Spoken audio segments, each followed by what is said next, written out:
നമസ്കാരം, ഭാരത് ലീവിലേക്ക് സ്വാഗതം. CMRL MD Sasidharan കർത്തയ്ക്ക് ED നോട്ടീസ് നൽകി. തിങ്കളാഴ്ച ഹാജരാകണമെന്നാണ് നോട്ടീസ്. മാസപ്പടി കേസിൽ CMRL MD ശശിധരൻ കർത്തയ്ക്കാണ് ED നോട്ടീസ് നൽകിയത്. തിങ്കളാഴ്ച ഹാജരാകണമെന്ന് ആവശ്യപ്പെട്ടാണ് നോട്ടീസ്. രാവിലെ 10:30 ചോദ്യം ചെയ്യലിന് ഹാജരാകണമെന്നാണ് നിർദ്ദേശം. അതേസമയം കഴിഞ്ഞ ദിവസം ഹാജരാകണമെന്ന് ആവശ്യപ്പെട്ട ED നോട്ടീസ് നൽകിയ CMRL ഫിനാൻസ് ഡിപ്പാർട്ട്മെന്റിലെ ഉദ്യോഗസ്ഥർ EDക്ക് മുന്നിൽ ഹാജരായില്ല. വീണ വിജയന്റെ കമ്പനിയായ എക്സാലോജിക് സൊല്യൂഷൻസും CMRLും തമ്മിലുള്ള ഇടപാടിൽ എൻഫോഴ്സ്മെന്റ് ഡയറക്ടറേറ്റ് കേസെടുത്തിരുന്നു. അന്വേഷണത്തിന്റെ ഭാഗമായി CMRL ഉദ്യോഗസ്ഥരെ ചോദ്യം ചെയ്യലിന് വിളിപ്പിച്ചിരുന്നെങ്കിലും ആരും ഹാജരായില്ല. ഈ സാഹചര്യത്തിലാണ് CMRL MD ശശിധരൻ കർത്തയ്ക്ക് ED നോട്ടീസ് നൽകിയത്. SFIOയുടെയും ആദായനികുതി വകുപ്പിന്റെയും റിപ്പോർട്ടിന്റെ അടിസ്ഥാനത്തിലായിരുന്നു ED കേസെടുത്തത്. കേന്ദ്ര സർക്കാരിന്റെ SFIO അന്വേഷണം പുരോഗമിക്കുന്നതിനിടയിലാണ് കേസിൽ ED അന്വേഷണവും ആരംഭിച്ചത്.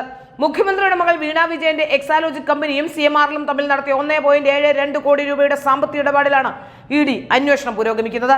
CMRL വീണ വിജയന്റെ ഉടമസ്ഥതയിലുള്ള എക്സാലോജിക് സൊല്യൂഷൻസ് എന്ന കമ്പനിക്ക് ഇല്ലാത്ത സേവനത്തിന്റെ പേരിൽ 2017-2020 കാലയളവിൽ വലിയ തുക പ്രതിഫലം നൽകിയെന്ന ഇന്ററിം സെറ്റിൽമെന്റ് ബോർഡിന്റെ കണ്ടെത്തലിലാണ് മാസപ്പടി വിവാദം ആരംഭിച്ചത്. തുടർന്ന് കേന്ദ്ര ഏജൻസികൾ അന്വേഷണം ഏറ്റെടുക്കുകയായിരുന്നു.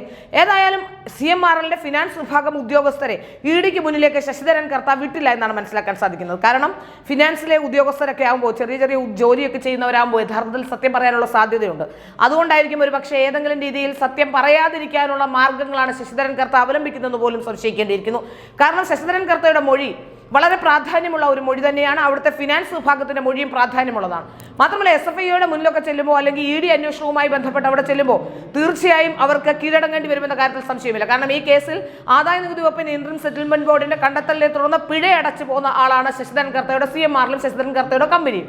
അതുകൊണ്ട് തന്നെ ഒരു കാരണവശാലും ഇതിൽ നിന്ന് പിന്മാറാൻ ശശിധരൻ കർത്തയ്ക്ക് കഴിയില്ല. ശശിധരൻ കർത്തയ്ക്ക് ഈ വിഷയങ്ങൾ പറഞ്ഞേ കഴിയൂ. പിന്നെ ഫിനാൻസ് ഉദ്യോഗസ്ഥരെ വിട്ട് കൂടുതൽ കുഴപ്പങ്ങളിലേക്ക് നയിക്കേണ്ട എന്ന് വിചാരിച്ചിട്ടാകും ഒരുപക്ഷെ ശശിധരൻ കർത്ത അങ്ങനെ ഒരു തീരുമാനമെടുത്തു. ഏതായാലും ശശിധരൻ കർത്തയ്ക്ക് ഇപ്പോൾ നോട്ടീസ് നൽകിയെങ്കിലും ഫിനാൻസ് ഉദ്യോഗസ്ഥരെ ED അവരുടെ മുന്നിലേക്ക് എത്തിച്ചോളും. എത്ര തന്നെ ശശിധരൻ കർത്ത മറച്ചു വെച്ചാലും ഒളിച്ചു വെച്ചാലും എല്ലാ കാര്യങ്ങളും പുറത്തു വരും. അത് വീണ വിജയന് ബുദ്ധിമുട്ടാകുമെന്ന കാര്യത്തിൽ യാതൊരു സംശയവുമില്ല. അതുകൊണ്ട് ശശിധരൻ കർത്ത ഇപ്പോൾ ഒന്ന് മാറി കളിക്കുന്നതെന്നാണ് തോന്നുന്നത്. ഏതായാലും ശശിധരൻ കർത്തയ്ക്ക് ഈ വിഷയത്തിൽ തീർച്ചയായും കീഴടങ്ങേണ്ടി വരുമെന്ന കാര്യത്തിൽ യാതൊരു സംശയവുമില്ല.